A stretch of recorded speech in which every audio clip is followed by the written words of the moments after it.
Paano kung sabihin ko sa iyo na ang pinakamabisang sandata laban sa cancer ay hindi matatagpuan sa laboratorio kundi sa pamilihan ng gulay?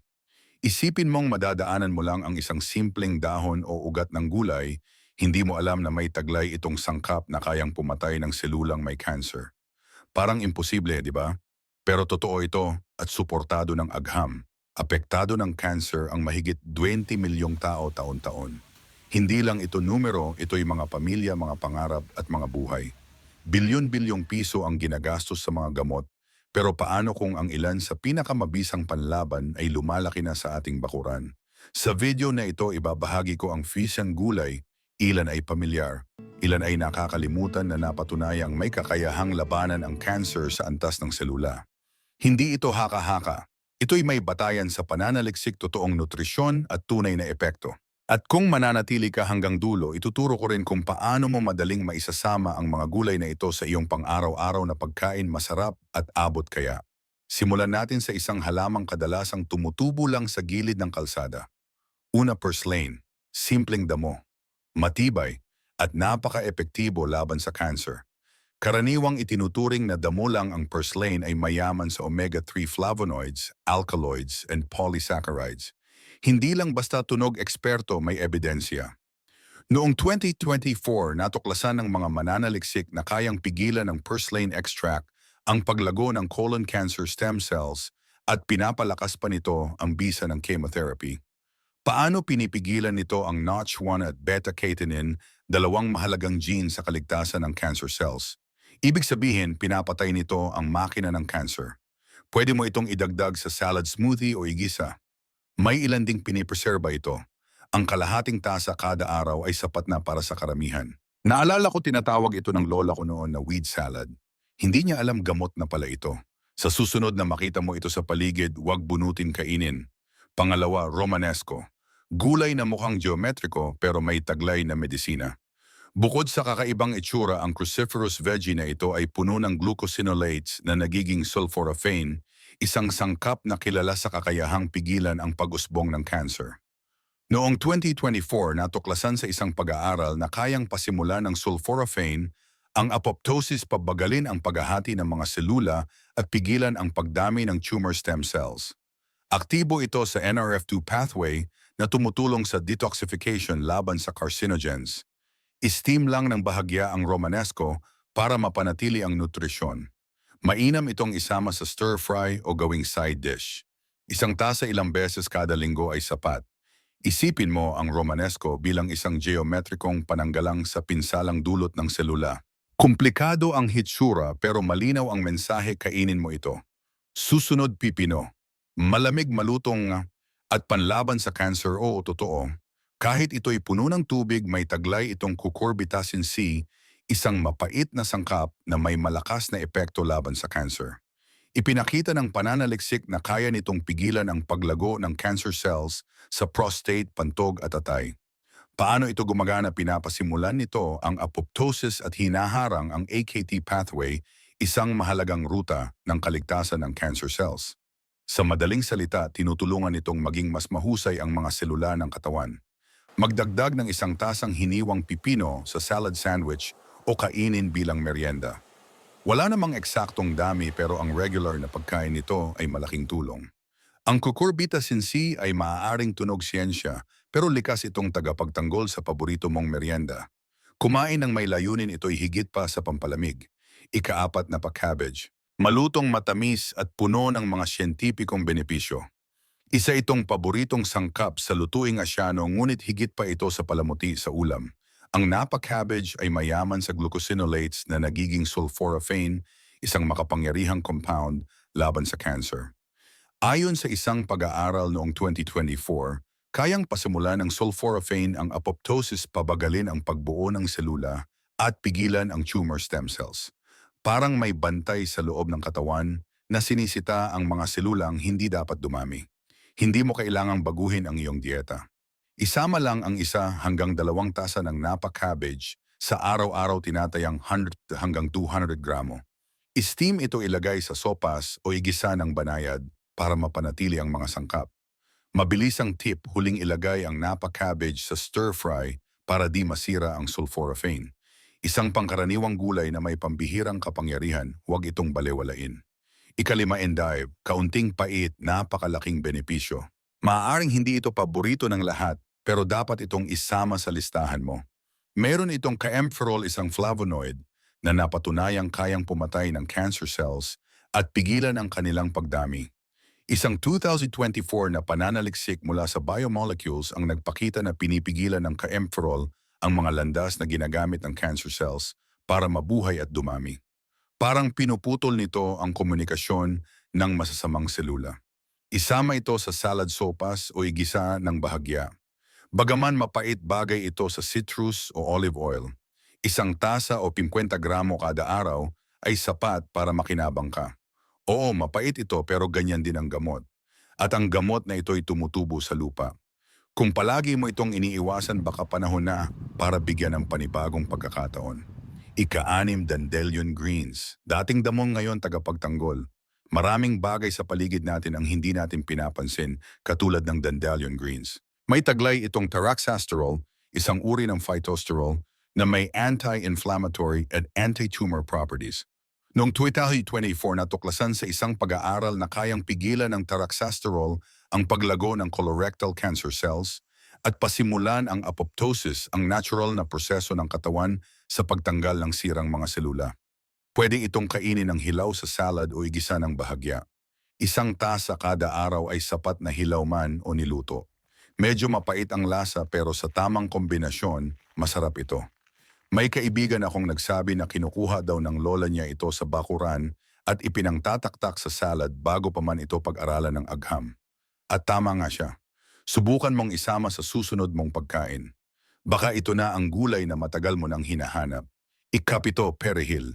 Hindi lang pang-garnish, ito'y panangga sa selula.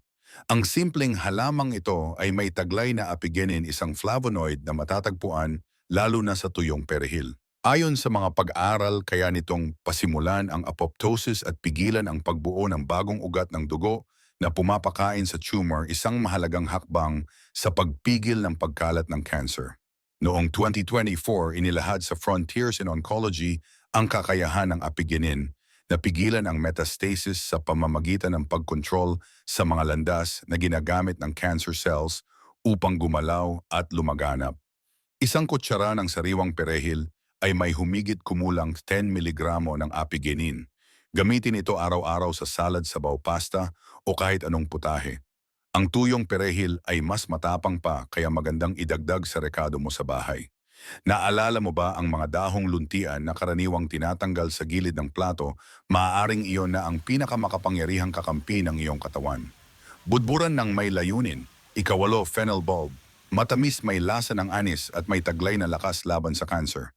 Hindi lang ito pampabango ng hininga. Marfonispone-anethol, isang compound na may malakas na anti-inflammatory at anti-cancer na katangian. Ayon sa mga pag-aaral, kaya nitong pigilan ang pagdami ng cancer cells at pasimulan ang apoptosis nang hindi naaapektuhan ang malulusog na selula. Isang pag-aaral noong 2023 sa Asian Pacific Journal of Cancer Prevention ang nagpakita na pinipigilan ng anethol ang tumor growth sa pamamagitan ng pag-regulate ng inflammation at oxidative stress, dalawang mahalagang salik sa cancer. Gamitin ang kalahating ulo ng fennel hiniwa ng manipis sa salad. Pwede ring i-roast o ilaga sa sabaw. Isang tasa kada araw, mga 100 gramo ay sapat na. Paano kung ang mga inihaw mong gulay ay makakatulong pala sa iyong mga selula? Sa fennel, hindi ito katang-isip, ito'y siyensiya. Isama ito sa hapunan mo ngayong gabi, masarap na protektado ka pa. Ikasiyam, asparagus. Pang-restaurant man, panlaban din sa sakit. Hindi lang pang-espesyal na okasyon ang asparagus. May taglay-wating natural na compounds at pinadapapabagal sa metabolismo at paglago ng cancer cells. Ayon sa isang pag-aaral sa Frontiers in Pharmacology, kayang pigilan ng asparagus extract ang endometrial cancer cells sa pamamagitan ng AMPK activation at paghinto ng AKT-mTOR or MAPK pathways. Sa mas simpleng paliwanag, tinutulungan nitong mamatay ang cancer cells at pigilan ang paggamit nila ng asukal. Steam o igisa ito para mapanatili ang nutrisyon. Isang tasa o 134 gramo kada araw ay mainam. Ihalo sa salad, pasta o gawing side dish. Sa bawat subo, hindi ka lang kumakain, pinapalakas mo ang iyong mga selula. Hindi lang ito para sa magarbong hapunan, ito'y bahagi ng iyong panlaban sa sakit. Ika-10 singkamas. Simple, galing lupa at may taglay na kapangyarihan. Madaling balewalain ang singkamas pero taglay nito ang glucosinolates. Kapag natunaw sa tiyan, nagiging isothiocyanates ang mga ito, makapangyarihang sangkap na napatunayang kayang pigilan ang paglaki ng cancer cells at pasimulan ang apoptosis. Noong 2024, inilathala sa Foods Journal ang isang pag-aaral kung saan ang sulforaphane na mula sa singkamas ay nakitang aktibo sa pag-trigger ng miRNA-3 1919, isang molekulang nagpapababa sa DJ1 oncogene, isang salik sa agresibong prostate cancer. Steam o igisa lamang ang 130 gramo ng singkamas bawat araw, mga 1 tasa. Iwasan ang labis na paggulo upang mapanatili ang mga benepisyo. Mula sa gulay sa bukid, ngayon ay isa ng bayani sa agham sa nutrisyon. Ang singkamas ay tahimik na mandirigma sa iyong plato. Ibalik ang lakas gamit ang singkamas. Ika-11 malunggay. Hindi lang maanghang, may laban din sa sakit. Ang init sa ilong na dulot ng malunggay ay galing sa mga glucosinolates, lalo na ang sinigrin. Kapag piniga o ginadgad, naglalabas ito ng isothiocyanates, sangkap na kayang puksain ang mga cancer cells. Sa isang 2021 na pag-aaral mula sa horticulture, napag-alamang may mataas na antas ng sinigrin ang malunggay. Pinapatay nito ang colon cancer cells at pinapahina ang mga daan ng pamamaga sa katawan. 1 kutsarita hanggang 1.5 kutsarita ng bagong ginadgad na malunggay kada araw ay sapat. Ihalo sa salad dressing, hummus o ipahid sa sandwich. Huwag lang lutuin, nang sobra masisira ang benepisyo. Ito ang sangkap sa kusina na madalas nakakalimutan, ngunit tahimik na gumagawa ng himala para sa iyong kalusugan. Sa susunod na kukuha ka ng pampalasa, piliin mo yung may saysay. Ika-12 sibuyas dahon. Maliit, matalim ang lasa at may taglay na protection.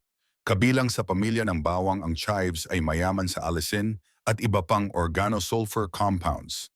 Ayon sa pananaliksik, kaya nitong pasimulan ang apoptosis at pigilan ang pagdami ng mga tumor cells. Noong 2024, isang pag-aaral mula sa Plant Foods for Human Nutrition ang nagpakita ng mataas na antioxidant activity ng chives at ang kakayahan nitong labanan ang ilang uri ng cancer.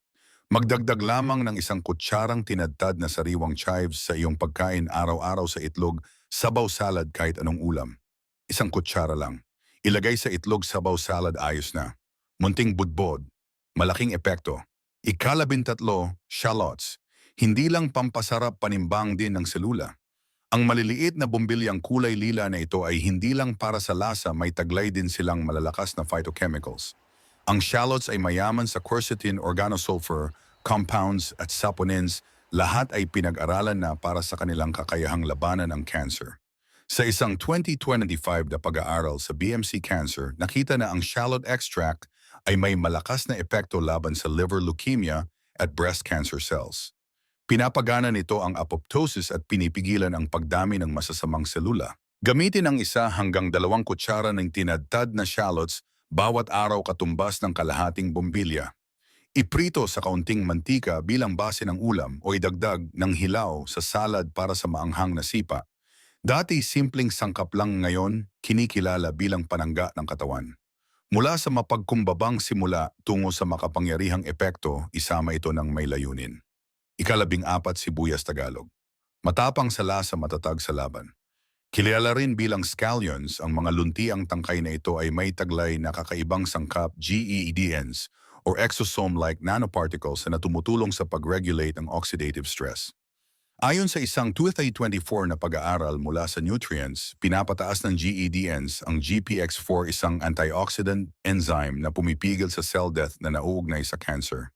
Uminom o kumain ng kalahating tasa ng sariwang sibuyas Tagalog araw-araw, mga 50 gramo. Mas mabisa kung hilaw o bahagyang luto upang mapanatili ang sangkap. Maaring tunog technical ang GEDNs, pero likas ito sa kalikasan at tagapagtanggol ng katawan. Magdagdag ng kaunti. Maliit na hakbang, malaking proteksyon. Ika-15, arugula. Maanghang ang sipa, malakas ang laban. Ang dahong ito ay bahagi ng cruciferous family at mayaman sa glucosinolates, lalo na ang glucoerosin. Kapag nakain ito ay nagiging erusin, isang compound na tumutulong pigilan ang paglago ng cancer cells at pasimula ng apoptosis. Noong 2024, sa isang pag-aaral sa Journal of Urology, nakita na ang mga pasyenteng kumain ng hindi bababa sa 2.4 servings ng hilaw na cruciferous veggies kada buwan ay may 44% na mas mababang tsansang magkaroon ng bladder cancer recurrence. Kahit kaunting dagdag lang sa pagkain ay may malaking epekto. Isama ang isang dakok ng arugula sa salad sandwich o pasta. Masarap ito sa olive oil o citrus. Hindi lang pampadagdag sa salad, maaaring ito ang iyong proteksyon laban sa cancer. Sa susunod na salad mo, siguraduhing may arugula. At ayan na 15 gulay, suportado ng tunay na siyensya na may potensyal na tulungan ang katawan mong lumaban sa isa sa pinakamalulupit na sakit sa buong mundo. Bawat isa ay may kanya-kanyang kakayahan, may pumapatay sa cancer cells, may nagpapasimula ng apoptosis, may nagpapababa ng pamamaga, at may nagpoprotekta sa malulusog na selula. Pero lampas pa sa agham, ang lahat ng ito ay tungkol sa pagpili, sa pagbibigay kapangyarihan sa sarili sa pamamagitan ng simpleng hakbang na maaaring gawin araw-araw. Hindi mo kailangang baguhin ang lahat agad. Simulan sa maliit. Magdagdag ng kaunting arugula sa tanghalian. Budburan ng perihil ang hapunan mo. Ilagay ang chives sa iyong omelette sa umaga. Ang mga maliliit na galaw na ito kapag naging ugali ay lumilikha ng matibay na pundasyon sa kalusugan. Nais mo na bang subukan ang ilan sa mga gulay na ito? Anong epekto ang iyong naramdaman? Nadagdagan ba ang iyong enerhiya o gumaan ang iyong pakiramdam? Mahalaga ang karanasan mo at ang iyong kwento ay daaring maging inspirasyon sa iba na magsimulang kumilos para sa kalusugan. Kung may natutunan ka, nagulat ka o nabigyan ka ng pag-asa ng video na ito, paki-like at i-share mo ito. Malaking tulong ito upang maabot pa ang mas maraming tao na naghahanap ng natural at siyensyang gabay sa kalusugan. Huwag mong kalimutang mag-subscribe. Marami pa kaming ihahandang kaalaman at tip para sa iyong kalusugan at kagalingan. Maging malusog, maging positibo. Tandaan mo ang kalikasan ay kakampi mo. Magkita tayo sa susunod na video. Ingat ka palagi.